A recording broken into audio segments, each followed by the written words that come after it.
বসন্তের সবজি সজনে ডাঁটা। সজনে ডাঁটার আজকে একটু হালকা ঝোল তৈরি করব। কড়াইতে সর্ষের তেল দিলাম। তেল গরম হয়ে যাওয়ার পর তাতে বড়িগুলো ভেজে নিলাম।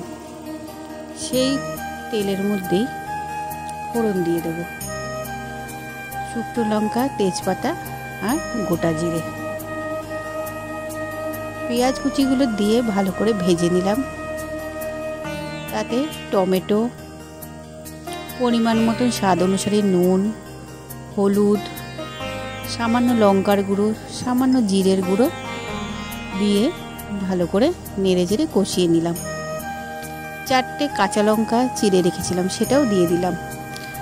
আমি সজনে ডাঁটা ভাজি না, তাতে কাঁচা জল দিয়ে 10 মিনিট ঢেকে ফুটিয়ে নিয়ে বড়ি দিয়ে একটু নেড়ে চেড়ে নামিয়ে বরমশাইয়ের কাছে পরিবেশন করলাম।